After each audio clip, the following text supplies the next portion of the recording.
दोस्तों, बिहार की राजनीति में इस वक्त सियासत का पारा चढ़ा हुआ है। एनडीए और इंडिया ब्लॉक आमने सामने है। कहीं मतदाता सूची को लेकर विवाद है तो कहीं बड़े बड़े चुनावी वादे और गठबंधन की सीट शेयरिंग पर चर्चाएं। आज हम आपके सामने रखेंगे बिहार इलेक्शन 2025 का पूरा ताजा अपडेट, जहां प्रयाग चौधरी की राजनीति यात्रा से लेकर नीतीश कुमार की चुनौतियां, एनडीए की सीट बंटवारा, पॉलिटिक्स और विपक्ष की रणनीति, सब कुछ कवर करेंगे। नमस्कार, मैं नाहिद, आप देख रहे हैं एक संदेश। अगर आप हमारे चैनल पर पहली बार हैं तो प्लीज इसे पूरा देखिएगा और सब्सक्राइब करना मत भूलिएगा। सब्सक्राइब करने के साथ ही साथ इसे एक लाइक और शेयर जरूर करिएगा, जिससे मुझे और मेरी पूरी टीम को मोटिवेशन मिलेगा। चलिए आगे बढ़ते हैं। बिहार के जमुई जिले के सिकंदरा विधानसभा एससी क्षेत्र से प्रयाग चौधरी ने 1990 में पहली बार चुनाव जीता था। खास बात यह रही कि उनका उम्मीदवारी जनता ने चंदा इकट्ठा करके कराई थी और वे भाकपा यानी सीपीआई के टिकट पर विधायक बने। 1998 में वे पार्टी से निष्कासित हो गए और फिर लालू प्रसाद यादव के साथ चले गए। बाद में उन्हें बिहार सरकार में भूमि सुधार मंत्री बनाया गया। सिकंदरा विधानसभा क्षेत्र राजनीतिक रूप से हमेशा दिलचस्प रहा है। यहाँ आरजेडी को परंपरागत तौर पर यादव मुस्लिम वोट का समर्थन मिलता रहा है। वहीं जेडीयू और बीजेपी ने ईबीसी और एससी वोट बैंक पर पकड़ बनाने की कोशिश की। एनडीए सीटों में सीटों का बंटवारा लगभग तय हो चुका है। जेडीयू 102 सीटों पर और बीजेपी 101 सीटों पर चुनाव लड़ेगी। इसके अलावा एलजेपी रामविलास पासवान की लगभग 20 सीटें और एचएचएम व आरएलएसपी यानी आरएलएम को 10-10 सीटें दी गई हैं। हालांकि चिराग पासवान ने शुरू में 40 सीटों की मांग की थी, लेकिन अंत में समझौते के तहत उन्होंने लगभग आधा ही मिल पाया। बिहार बीजेपी अध्यक्ष ने यह भी साफ कर दिया कि एनडीए चुनाव मुख्यमंत्री नीतीश कुमार के नेतृत्व में ही लड़ा जाएगा।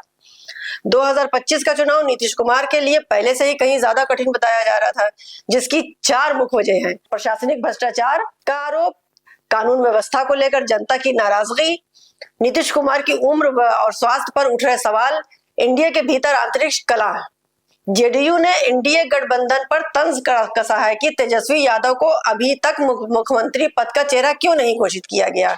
वहीं राजनीतिक गलियारों में यह चर्चा भी है कि नीतीश कुमार के बेटे निशांत कुमार राजनीति में बड़ी भूमिका निभा सकते हैं। बिहार चुनाव में चुनाव आयोग ने स्पेशल इंटेंसिव रिवीजन यानी एसआईआर के तहत करीब 65 लाख मतदाताओं के नाम हटा दिए हैं। विपक्ष का आरोप है कि ये पूरी कार्रवाई जनता के से वोट छीनने की साजिश है। राहुल गांधी ने इसे वोट चोरी करार दिया और कहा कि इस धांधली से 70 से 80 लोकसभा सीटें प्रभावित हो सकती हैं। उन्होंने सबूत भी पेश करने का वादा किया है। तमिलनाडु के मुख्यमंत्री एमके स्टालिन ने इसे लोकतंत्र की हत्या बताते हुए कहा, चुनाव आयोग अब कठपुतली बन गया है। तेजस्वी यादव ने इसे एसआईआर प्रोजेक्ट में 4000 करोड़ के घोटाले का आरोप बीजेपी पर लगाया है और बिहार में भ्रष्टाचार मुक्त सरकार देने का वादा किया है। और आपको एक बात, एसआईआर जो प्रक्रिया हुई है उसमें आवासीय प्रमाण पत्र बनवाना होता है कि नहीं होता, जातीय प्रमाण पत्र बनवाना होता है कि नहीं होता, घूस लिया जाता है कि नहीं लिया जाता, घूसखोरी बढ़ी है, अफसरशाही बढ़ी है। अब तक केवल एसआईआर के प्रक्रिया में ही 4000 करोड़ रुपए, कितना 4000 करोड़ रुपया केवल आवासीय प्रमाण पत्र और जातीय प्रमाण पत्र लेने के लिए इन अधिकारियों ने, भ्रष्ट सरकार ने लेने का काम किया। ये पैसा सब भाजपा के नेता चुनाव में लगाने का काम करेंगे, इसलिए भ्रष्टाचार लगातार जो है बढ़ रहा है।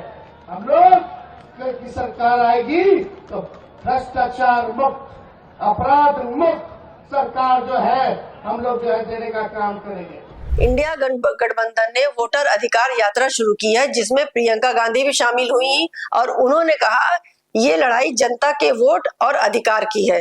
राहुल गांधी और तेजस्वी यादव लगातार रैलियां कर रहे हैं, वहीं एनडीए ने इसको ओछा प्रचार कहकर खारिज किया और इसके मुद्दे पर जनता से जुड़ने की कोशिश कर रहा है। चुनाव से ठीक पहले बिहार सरकार ने एक बड़ा आर्थिक पैकेज लॉन्च किया, Bihar industrial investment promotion package 2025 यानी BIPPP 2025। इसमें बड़े निवेशकों को फ्री में जमीन, कर में छूट मिलेगी एक्सेट्रा और साथ ही ऋण पर सब्सिडी देने का प्रावधान है।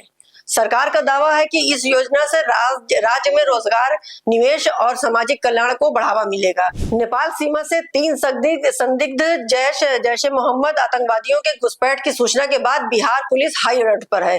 दूसरी ओर सभी बड़े दल मुस्लिम मतदाताओं को साधने की कोशिश में लगे हुए हैं। बिहार की आबादी में मुस्लिम वोटर्स की हिस्सेदारी लगभग 19% है, जो चुनावी नतीजों में निर्णायक मानी जाती है।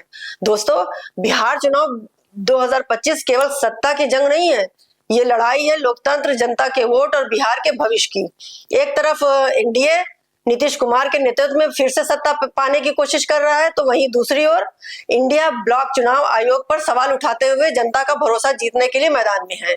कौन जीतेगा ये जंग?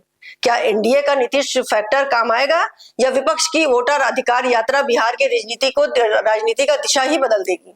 आपको क्या लगता है, बिहार की जनता किसको मौका देगी? नीचे कमेंट में जरूर राय दीजिएगा और वीडियो को शेयर करना, लाइक करना और एक संदेश को सब्सक्राइब करना मत भूलिएगा। आज के लिए इतना ही, फिर मिलते हैं नेक्स्ट वीडियो में। नमस्कार।